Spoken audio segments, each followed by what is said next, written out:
لله رب العالمين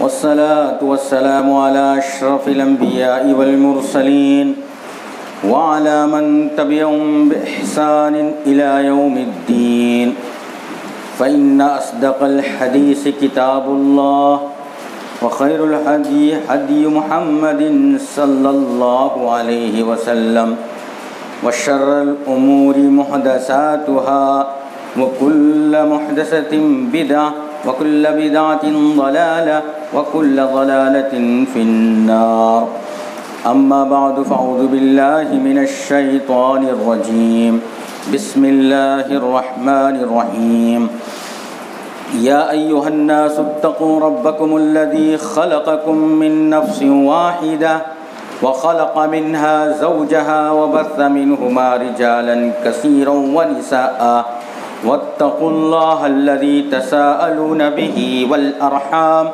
إن الله كان عليكم رقيبا يا أيها الذين آمنوا اتقوا الله حق تقاته ولا تموتن إلا وأنتم مسلمون يا أيها الذين آمنوا اتقوا الله وقولوا قولا سديدا يصلح لكم أعمالكم ويغفر لكم ذنوبكم ومن يطع الله ورسوله فقد فاز فوزا عظيما وقال في موضع يا أيها الذين آمنوا كتب عليكم الصيام يا أيها الذين آمنوا كتب عليكم الصيام كما كتب على الذين من قبلكم لعلكم تتقون أياما معدودات فمن كان منكم مريضا أو على سفر فعدة من أيام أخر وعلى الذين يطيقونه فدية طعام مسكين فمن تطوع خيرا فهو خير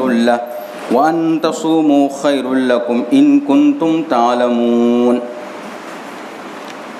سب طرح کی تعریفیں حمد و ثنا اللہ سبحانہ و تعالیٰ کے لیے جو بڑا ہی مہربان اور نہایت رحم کرنے والا ہے۔ معزز حاضرین، نوجوانوں اور عزیز بچوں، ابھی آپ حضرات کے سامنے خطبہ مسنونہ میں قرآن مجید کی کئی آیات کی تلاوت کی ہے۔ ان میں سے ایک آیت سورہ بقرہ کی ہے جس میں اس آنے والے مہینے کی مناسبت سے رمضان المبارک، جس کے ہر لمحہ ہر گھڑی اللہ رب العالمین کی رحمتیں برستی رہتی ہیں، اس رمضان المبارک کو ہم کس طریقے سے گزاریں، ان رمضان المبارک کے کیا مسائل ہیں جس کے ہم پابند ہوں، جس پر ہم عمل کریں اور ہمارے روزہ رمضان المبارک کے روزے صحیح سالم ہوں۔ مسائل ہیں کچھ جس کا ذکر اللہ سبحانہ و تعالیٰ نے ذکر کیا ہے قرآن مجید کی اس آیت میں، اسی کا خلاصہ میں آج کے خطبے میں پیش کرنے کی کوشش کروں گا۔ معزز حاضرین، اللہ سبحانہ و تعالیٰ ایمان والوں سے مخاطب ہو کر کے ارشاد فرماتا یا ایھا الذین آمنوا کتب علیکم الصیام، اے ایمان والو تم پر رمضان المبارک کے روزے لکھ دیے گئے، مطلب فرض کر دیے گئے، اللہ رب العالمین نے فرض کیا ہے۔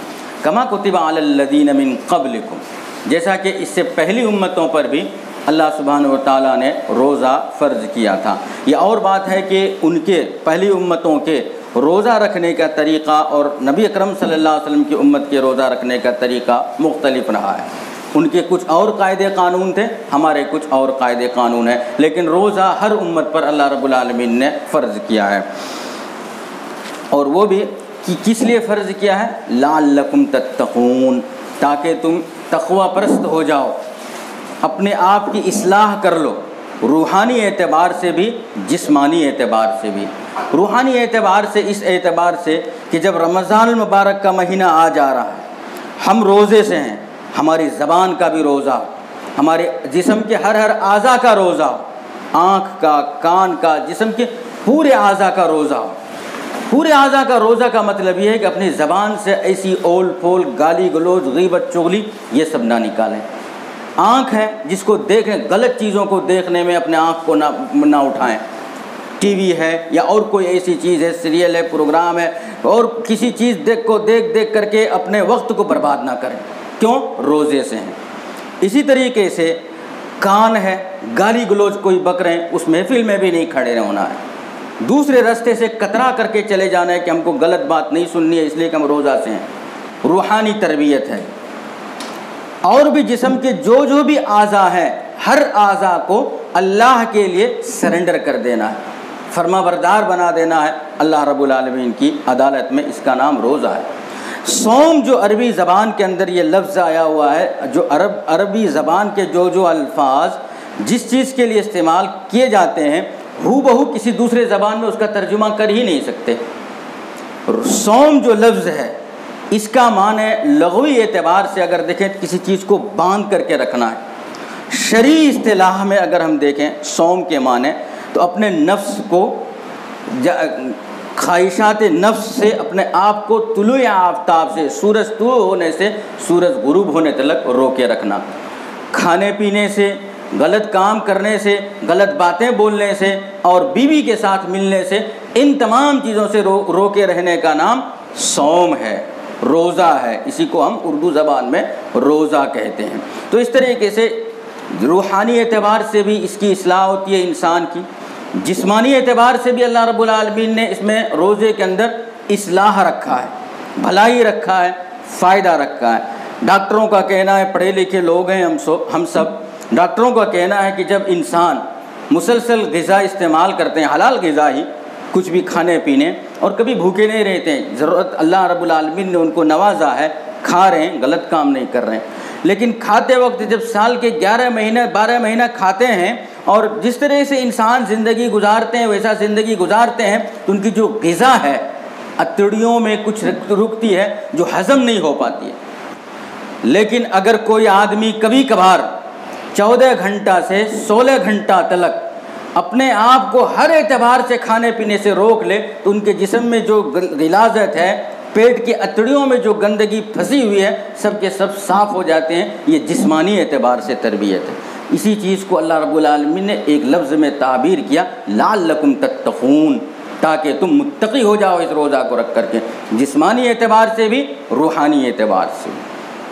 پھر اگلی آیت میں اللہ رب العالمین ارشاد فرماتا ہے ایام معدودات، اور یہ جو روزہ رکھنے کا قانون ہے مسلسل نہیں، گنتی کے چند دن جسے انگلی میں گنے جا سکتے ہیں، 1 مہینہ 30 دن، کبھی چاند کے حساب سے 20 پر 9 دن بھی ہو سکتے ہیں، ایام معدودات۔ اور روزے کے جو ایام ہیں جب ہم روزہ رکھتے ہیں اور مسلسل پابندی کرتے ہیں اور جب ختم ہو جاتا ہے، ارے ابھی آیا اور ابھی چلا گیا، رمضان المبارک ابھی تو ہم رحمتیں اور برکتیں لوٹ رہے تھے، عبادت کر رہے تھے، ہماری دلچسپی عبادتوں میں تھی، روزہ رکھنے میں تھی، بھلے کام کرنے میں تھی، دین کی بات سننے میں تھی، سیکھنے میں اور سکھانے میں زندگی گزر رہی تھی، اتنا جلدی چلا گیا یہ دن۔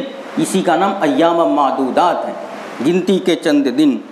پھر اس کے بعد مسائل کا اللہ رب العالمین اسی آیت میں ذکر کرتا ہے، فمن کان منکم مریضا، تم میں سے جو آدمی کوئی مریض ہے، بیمار ہے، اس کے اوپر کیا چھوٹ دیا اللہ رب العالمین، او علی سفر فعدۃ من ایام اخر، تو اس کے لیے جو آدمی بیمار ہے اور مریض ہے تو ایسے لوگوں کے لیے اللہ رب العالمین زبردستی جبراً روزہ رکھنا ہی ہوگا، چونکہ یہ فرض ہے، ایسا قانون نہیں بنایا۔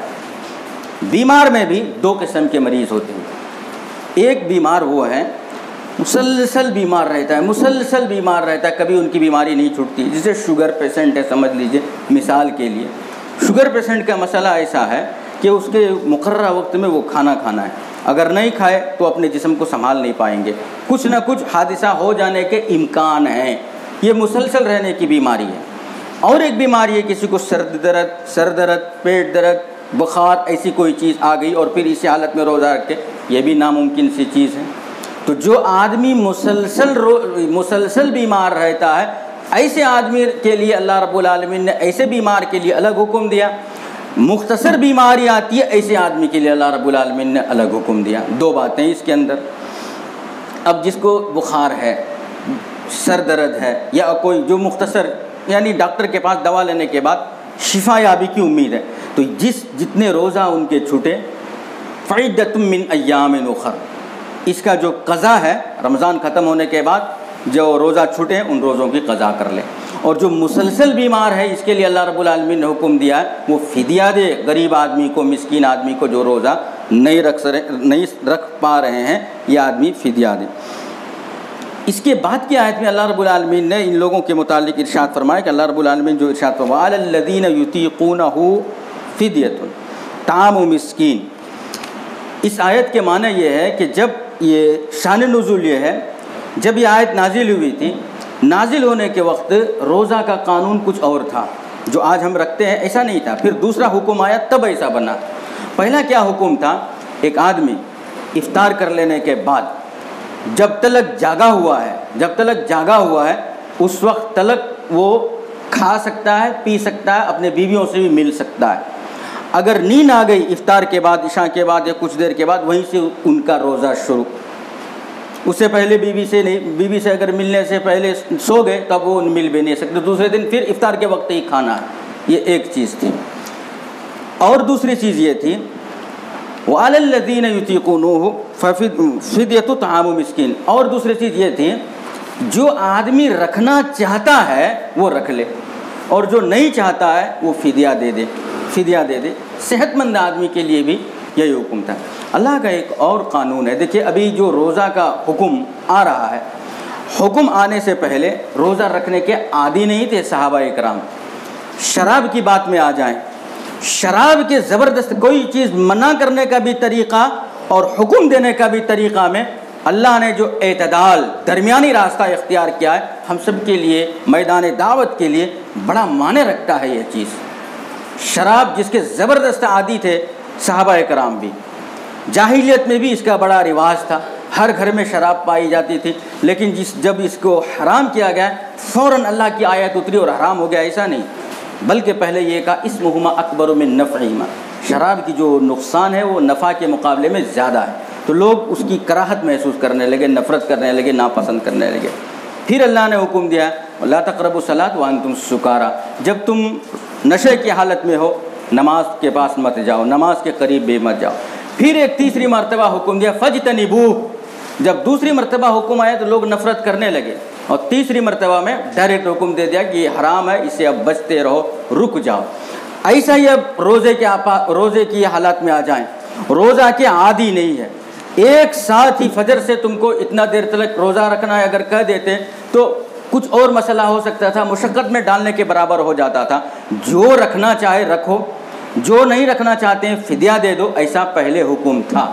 پھر ایک اور آیت نازل ہوتی ہے اس کے بعد فمن شہد منکم الشہر فلیصم، جب یہ آیت نازل ہوئی تو پہلا والا حکم ختم ہو گیا۔ یہ آیت میں کیا ہے؟ جو آدمی بھی رمضان المبارک کے مہینے کو پالے وہ روزہ رکھنا ہے۔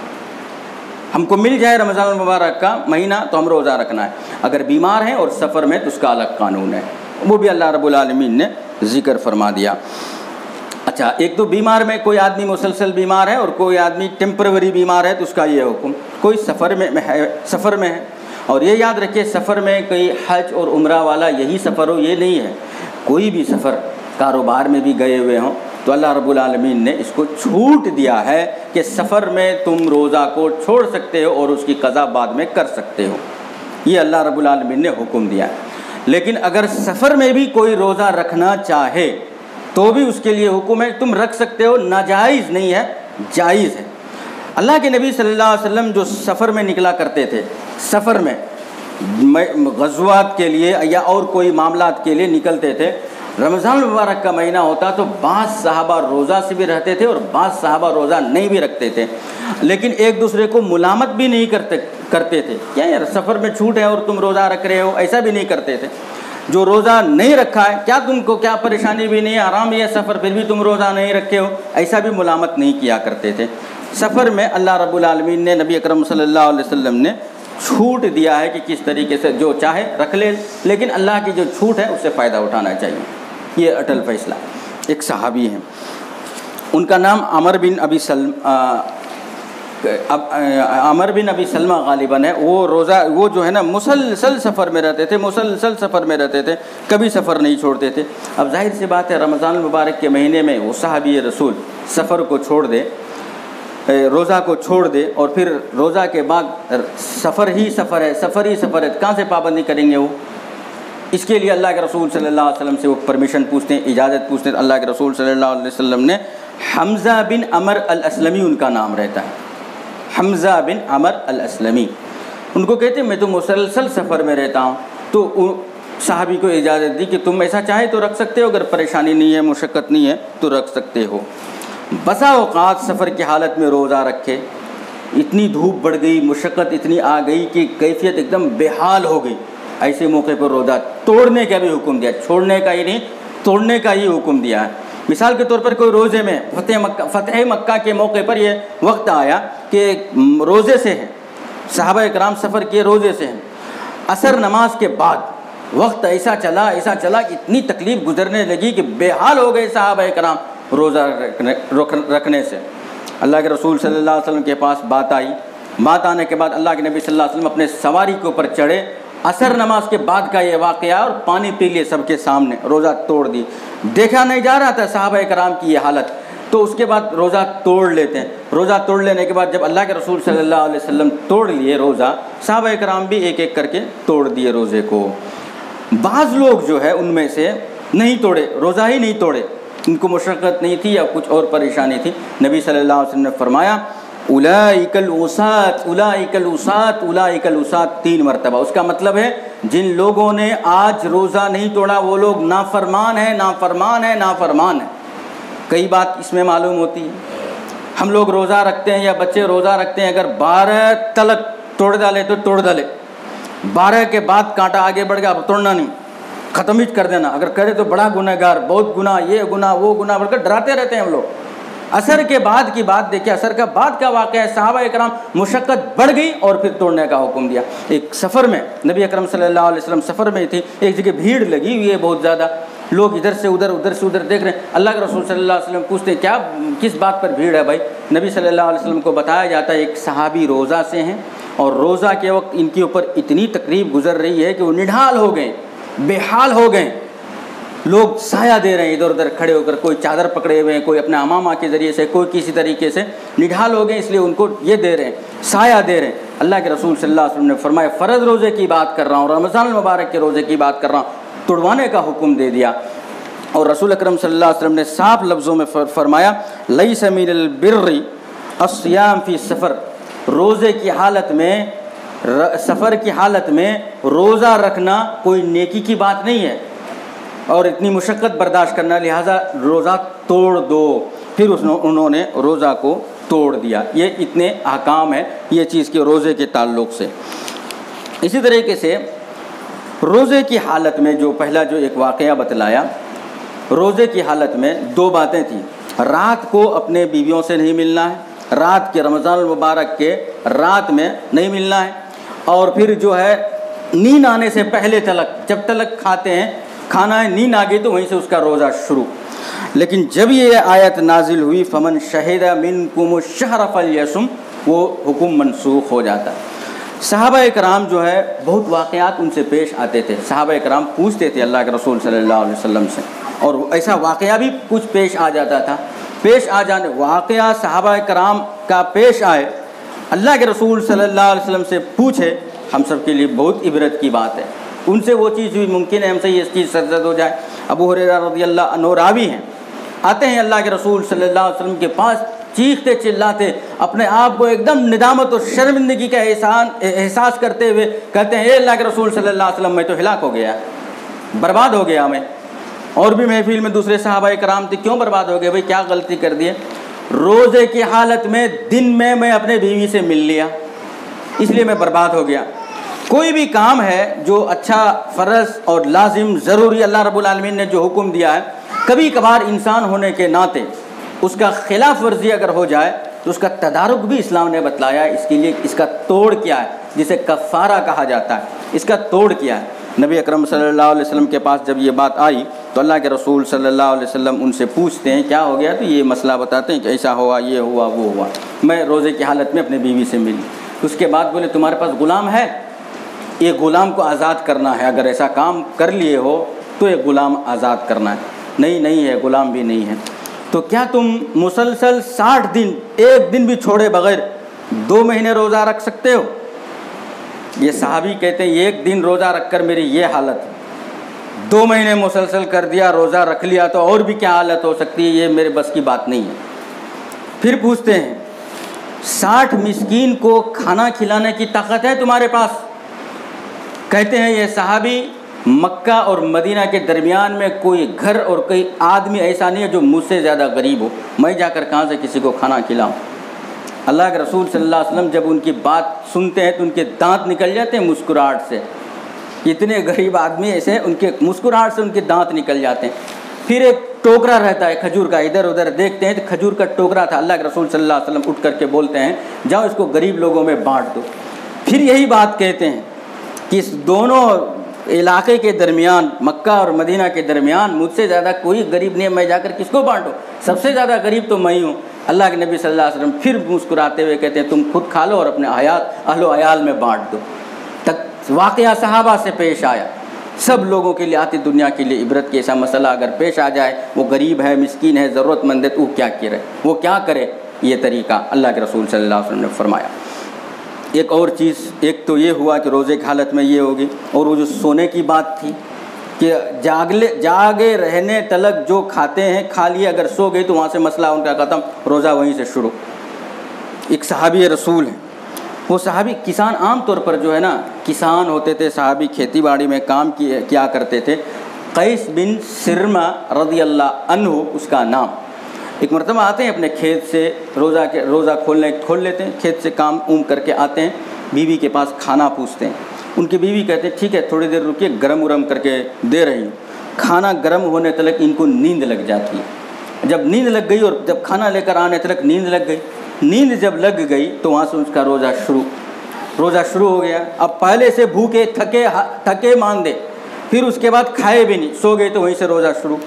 صبح کیے، پھر کھیت میں نکل گئے، بھوکے تھے کل سے، کھیت میں نکل گئے، بے ہوش ہو کر کے گر گئے۔ پھر اس کے بعد اللہ کے رسول صلی اللہ علیہ وسلم نے ان کو یہی فرمایا اتنی مشقت کے ساتھ روزہ رکھنے کا حکم نہیں ہے۔ پھر یہ جو پہلا قانون تھا وہ قانون بھی ختم ہوا اور اللہ کی وحی نازل ہوئی۔ وہی کیا نازل ہوئی؟ طلوع آفتاب سے پہلے تلک کھانا۔ نبی اکرم صلی اللہ علیہ وسلم کے زمانے میں سحری کا وقت بھی اللہ رب العالمین نے قرآن مجید میں ذکر فرمایا ہے کہ طلوع آفتاب سے پہلے جو ہے اللہ کے رسول صلی اللہ علیہ وسلم کے زمانے میں 2 اذانیں ہوا کرتی تھیں۔ ایک اذان بلال رضی اللہ عنہ دیتے تھے اور ایک اذان جو ہے عبداللہ ابن ام مکتوم رضی اللہ عنہ دیتے تھے۔ بلال رضی اللہ عنہ کی اذان جو ہے سحری کھانے کے لیے ہوا کرتا تھا، اور عبداللہ ابن ام مکتوم جو ہے اذان جب دیتے تھے وہ فجر کی اذان ہوتے تھے کہ سحری سے تم رک جاؤ اور نماز کے لیے آ جاؤ، یہ حکم تھا۔ ایسا یہ سسٹم اور یہ طریقہ وحی نازل ہونے کے بعد آئی، اور اللہ رب العالمین نے ارشاد فرمایا، یہ سبرمہ رضی اللہ عنہ، قیس بن سبرمہ رضی اللہ عنہ کے واقعہ کے بعد یہ آیت نازل ہوئی، کلو واشربوا حتی یتبین لکم الخیط الابیض من الخیط الاسود من الفجر، کھاتے اور پیتے رہو جب تلک سفید دھاگا کالے دھاگے میں کالا دھاگا اور سفید دھاگے مل نہ جائے، اس وقت تم کھاتے پیتے رہو۔ عدی بن حاتم رضی اللہ عنہ ایک صحابی، واقعہ پیش آتے ہیں جس سے ہم لوگوں کے لیے بڑی عبرت آتی ہے۔ جب یہ آیت نازل ہوئی تو انہوں نے 2 دھاگا، ایک دھاگا سفید اور ایک دھاگا کالے، اپنے تکے کے نیچے رکھ کر سو گئے رات کو۔ جب یہ دونوں برابر ہو جائیں گے اس وقت تک ہم کھاتے رہیں گے۔ پھر جب معلوم ہوا اللہ کے رسول صلی اللہ علیہ وسلم کے پاس آئے تو اللہ کے رسول صلی اللہ علیہ وسلم فرمایا کہ اس کا یہ مطلب نہیں ہے دھاگے اپنے جگہ پر کالے والے کالے ہی رہیں گے، سفید سفید ہی رہیں گے۔ کالے دھاگے سے صبح کاذب سحری کرنے کا، صادق فجر کا وقت طلوع ہونے سے پہلے کا جو وقت ہے اس کو فجر کاذب کہا جاتا ہے، اور فجر کا جو وقت ہے اذان جو فجر کے لیے دی جاتی ہے اس کو فجر صادق کہا جاتا ہے۔ تو یہ مثال اللہ نے بیان کیا ہے، اس سے کالے دھاگے سے مراد سحری کا وہ فجر کاذب مراد ہے، اور سفید دھاگے سے مراد سحری کا جو وقت ہے فجر صادق مراد ہے۔ تو صحابہ کرام سے ہر طرح کے مسائل پیش آتے تھے، اللہ کے رسول صلی اللہ علیہ وسلم سے پوچھتے تھے، امت کے آنے والے سارے لوگوں کو ان کے پوچھنے سے مسائل معلوم ہوتے تھے۔ یہی وجہ ہے کہ جہاں پر اللہ کے رسول صلی اللہ علیہ وسلم نے جنتی جانے کے لیے ما انا علیہ فرمایا، وہیں پر میرے صحابہ کا بھی ذکر کیا، اللہ کے رسول صلی اللہ علیہ وسلم کے صحابہ کا بھی ذکر کیا، کیونکہ یہ وہ ہستی تھی، وہ جماعت تھی براہ راست رسول اکرم صلی اللہ علیہ وسلم سے تعلیم حاصل کرتے تھے، تعلیم پڑھتے تھے اور سیکھ لیتے تھے، کوئی مسئلہ اور مسائل پیش آتے تھے تو اللہ کے رسول صلی اللہ علیہ وسلم سے پوچھ لیتے تھے۔ تیسری چیز، سحری جو ہے کھانا، اس کی بڑی تاکید فرمائی اللہ کے رسول صلی اللہ علیہ وسلم نے، اور یہ بھی فرمایا اللہ کے نبی صلی اللہ علیہ وسلم نے امت مسلسل خیر اور بھلائی میں رہے گی جب تک وہ سحری میں تاخیر اور افطار میں جلدی کرے گی۔ سحری میں تاخیر کا مطلب یہ ہے کہ سحری کا جو وقت آخری وقت ہے، آخری وقت تلک سحری کرنا ہے۔ ہم لوگ ایسا ہوتا ہے تراویح وراویح پڑھتے ہیں، قیام اللیل کا اہتمام کرتے ہیں، سب چیز کرتے ہیں، رات 1 بج گئی 2 بج گئی، اس کے بعد ہم کیا کرتے ہیں، اس وقت تک کھا لیتے ہیں، سو جاتے ہیں، پھر وہ روزہ ہو جاتا ہے۔ فجر بھی پڑھ لیتے ہیں لیکن 1 بجے ہی کھا لیا نا، اس کے بعد بھوک ووک نہیں لگی ہے اس لیے ایسا سو جاتے ہیں۔ منع فرمایا اللہ کے رسول صلی اللہ علیہ وسلم نے، خیر نہیں قرار دیا اس میں، چاہے ایک گھونٹ پانی ایک کھجور ہی کیوں نہ ہو، سحری کے وقت کھا لیا کرو، اس میں خیر ہے، بھلائی ہے، برکت ہے، اللہ کے رسول صلی اللہ علیہ وسلم نے فرمایا۔ ایک چیز، دوسری چیز احتیاط۔ اب سحری کا وقت جو آخری وقت ہے، مثال کے طور پر 5:30 بجے ہے، سمجھ جائیے 5 بجے، تو ہم 4:45 بجے ہی بند کر دیتے ہیں سحری، اور یہ کھانا نہیں، کہاں یہ ہو جائیں گا، ٹائم ختم ہو جائے گا، فلاں ہو جائیں گا۔ احتیاط، ایسا احتیاط کا بھی حکم نہیں دیا، بلکہ جو وقت ہے وہ وقت تلک تم کھاتے پیتے رہو۔ ایسا ہی عام طور پر ہم افطار کا بھی ایسا ہی کرتے ہیں، جو وقت افطار کا اس سے 5 منٹ اور تاخیر کر دیتے ہیں۔ تاخیر نہیں کرنا ہے، جو وقت ہے اسی وقت میں افطار کر لینا ہے۔ اللہ کے رسول صلی اللہ علیہ وسلم کے زمانے میں بلال اور سحری جو ہے کھانے کے بعد فجر کی نماز ادا کرنے میں بھی زیادہ لمبا ٹائم نہیں دینے کا حکم ہے۔ صحابی رسول بتلاتے ہیں کہ اللہ کے نبی صلی اللہ علیہ وسلم جب عبداللہ ابن ام مکتوم رضی اللہ عنہ اذان دیتے تھے، یہ اذان کس لیے ہوتی تھی؟ فجر کی نماز کے لیے۔ سحری کا وقت ختم ہو چکا ہے اور بلال رضی اللہ عنہ کی اذان سحری کھانے کے لیے اذان ہو رہی ہے، تو عبداللہ ابن ام مکتوم کی اذان اور فجر کی نماز پڑھنے کے لیے کتنا وقت ہوتا تھا؟ 50 آیت ایک آدمی پڑھ سکتے ہیں، اتنا ہی وقت۔ سحری کھا لیے، فوراً اذان دیے، نماز پڑھنے کے لیے 10 منٹ 15 منٹ اتنا ہی وقت رکھتے تھے، جتنے جلدی ہو سکے فجر کی نماز ادا کر لیا کرتے تھے صحابہ کرام کے زمانے میں۔ یہ سحری افطار، اسی طریقے سے افطار کرانے کی فضیلت بھی اللہ کے رسول صلی اللہ علیہ وسلم بہت فرمائے۔ ایک تو جلدی جب وقت شروع ہو جائے افطار کر لینا چاہیے۔ جب افطار کر لیتے تھے تو اللہ کے رسول صلی اللہ علیہ وسلم دعا پڑھتے تھے، ذهب الظما وابتلت العروق وثبت الاجر انشاء اللہ۔ یہ مسنون دعا ہے، پڑھنا چاہیے افطار کرتے وقت، جو ہے اس دعا کا اہتمام کرنا چاہیے۔ بسا اوقات اللہ کے رسول صلی اللہ علیہ وسلم کو لوگ دعوت دیا کرتے تھے، دعوت دیتے تھے افطار کی، تو وہاں پر افطار کرنے کے بعد اللہ کے نبی صلی اللہ علیہ وسلم ان کو دعا دیتے تھے، افطر عندکم الصائمون، تم نے ہمیں افطار کرایا، اللہ رب العالمین تمہارے گھر کو ایسا بنائے کہ لوگ روز تمہارے گھر میں آ کر افطار کریں۔ اس طریقے سے دعا دیتے تھے۔ وَأَكَلَ طَعَامُكُمُ الْأَبْرَارُ، اور تمہارے کھانے کو نیک لوگ کھائے، تمہارے کھانے کو طعام کو نیک لوگ کھائے۔ وَصَلَّتْ عَلَيْكُمُ الْمَلَائِكَةُ، اور فرشتے تم پر ہمیشہ درود بھیجے فرشتے۔ اس طریقے سے پتہ یہ چلا کہ افطار کرانا اور افطار جو کرا رہے ہیں اس کا دعوت کو ہم قبول بھی کرنا اور ساتھ ساتھ ان کے حق میں دعا بھی کرنا، اس کی بڑی فضیلت ہے۔ اللہ کے نبی صلی اللہ علیہ وسلم نے فرمایا کہ کسی کو افطار کرانے کا یہ بالکل مطلب نہیں ہے کہ ہائی فائی اور بہت بہترین قسم کا دعوت اور بہت سارے فروٹ پھلوں کے بے شمار اقسام رکھ کر ہی دعوت دیں، اس کی کوئی ضرورت نہیں ہے۔ ایک گھونٹ پانی بھی اپنی جانب سے پلا دیے کسی کو، یہ بھی افطار کرانے کے برابر ہے۔ ایک کھجور کھلا دیے کسی کو، یہ بھی افطار کرانے کے برابر ثواب ملتا ہے۔ کرانا یہی افطار کرانا ہے، برابر نہیں، یہی افطار کرانا ہے بس۔ اور اگر حیثیت دیا کرتے ہیں تو مذائقہ نہیں ہے، لیکن افطار کرانے کا مطلب یہ جو میسر ہو وہی چیز بھی دوسروں کو کھلا کر کے افطار کرا سکتے ہیں۔ یہ سب فضیلت ہیں سحری کی اور افطار کی۔ اس کے علاوہ قرآن مجید کے اندر ہر چیز کا، جیسا کہ اس سے پہلے ایک دم آخری بات، ہر چیز کے لیے جو قانون اللہ نے بنایا ہے، ان قوانین میں کمی بیشی کبھی کبھار ہو جاتی ہے۔ کمی بیشی ہو جانے کے بعد اس کا تدارک بھی، توڑ بھی اللہ کے رسول صلی اللہ علیہ وسلم سمجھائے، تو اس کا بھی اہتمام کرنا چاہیے کہ خاص کر کے ہم جو ہے روزہ جب رکھیں تو ٹھیک طریقے سے رکھیں، اور اہتمام یہ کریں کہ ہمارے روزہ صحیح سالم ہو، کسی قسم کی کوئی کمی نہ ہو، اور جو اللہ اور اس کے رسول صلی اللہ علیہ وسلم کے احکام ہو، ان احکام کا ہم جو ہے پابند رہیں۔ اور آخری چیز جو بتانے آپ لوگوں کو ختم کرتے کرتے بتانے آ رہا ہوں وہ یہ ہے کہ فدیہ دینا ہے۔ کوئی مسکین ہے، یہ عمر دراز ہے، مسلسل بیمار ہے، دودھ پلانے والی عورت ہے، یا اور کوئی طریقے کا مرض ہے، یا حاملہ ہی ہے عورت، تو ایسے لوگوں کے لیے فدیہ ہے۔ فدیہ کیا چیز ہے؟ نصف سا اناج، نصف سا اب کے زمانے کے اگر ہم دیکھیں 1.5 کلو جو ہم کھاتے ہیں، ایک دن اگر ہم روزہ نہیں رہے ایک مسکین کو نصف سا دینا ہے۔ اب اس کے 1.5 کلو اناج، اس کی قیمت جو چیز ہم استعمال کرتے ہیں ایسا ہی قیمت ایک مسکین کو دینا ہے۔ کوئی مسلسل ہے پورا 30 دن نہیں روزہ رکھ پا رہے ہیں، 30 دن کسی کو کھلانا ہے، یا ایک ہی دن 30 آدمی کو بٹھا کر کے کھلا دینا ہے، یا پھر 30 دن کا اناج اس کو دے دینا ہے۔